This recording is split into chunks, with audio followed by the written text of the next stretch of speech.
Today is Monday, Parashat Terumah. Parasha of this week that tells us about the building of the sanctuary that traveled with them in the desert has a verse that reads, Ve'asuli mikdash ve'shachanti betocham. They will make me a sanctuary and I'll dwell in them. Grammatically, it should say, they'll make me a sanctuary and I'll dwell in it. What is this? They'll make me a sanctuary and I'll dwell in them. In other words, more important than the holy place or sanctuary, the holy structure where there was the divine presence was more present. More important than that is Veshachanti betocham, I'll dwell in them, in the heart of each and every one. So we should look at ourselves as a sort of a place or sanctuary where godliness can reside. Within our hearts, within the way that we act, the way that we relate to others, the way that we observe the mitzvot, we can be a place for the divine presence to dwell. More important than in a structure.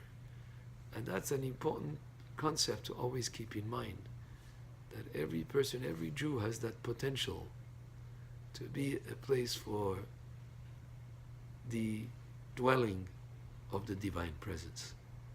And the more you observe the mitzvot, the more you're careful, the more you're scrupulous on how you act, and the more you are a person of kindness, the more you're careful about what you say and refrain from saying the wrong things, the more you can be a kind of a place, or you can be have the potential to connect with godliness and with the divine presence.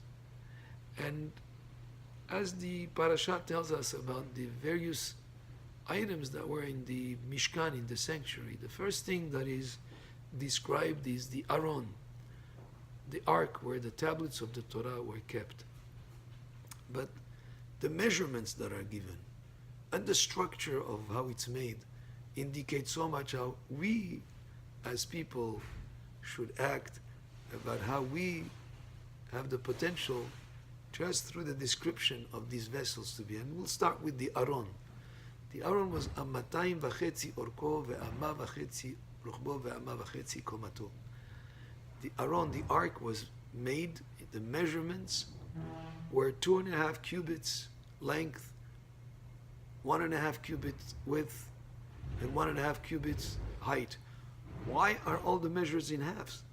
Is to teach us when it comes to Torah, which was kept in the Aron, a person should never feel that he is complete, should never feel that he's learned all there is to be learned. Always to have an idea that I know only half, because there's a lot more to learn. And also, it indicates when the measurements are given in half, that a person should always be humble. And with humility, you're able to gain more knowledge. And the less humility there is, the more it blocks the desire to learn more. And this idea of humility, Moshe Rabbeinu is described, he was the master of all prophets. He had many great qualities, but the one quality that is emphasized and highlighted, he was the most humble of all men. And because of that humility, he was able to bring us the Torah and to teach us Torah that he received Mishamayim. So, in the vessel that contained the tablets of the Torah, the half measures indicate humility and indicate that there is always more to learn. Also, the making of the Aron was, there was gold on the outside, gold on the inside, and wood in the middle.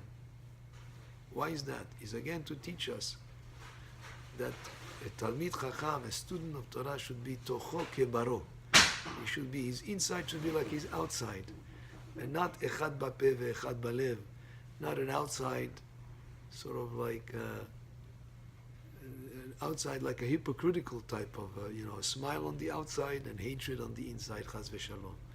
A person should be truly his outside, the way that he relates to others, with appreciation, with kindness, should have also these feelings within him, inside of him, in his heart as well.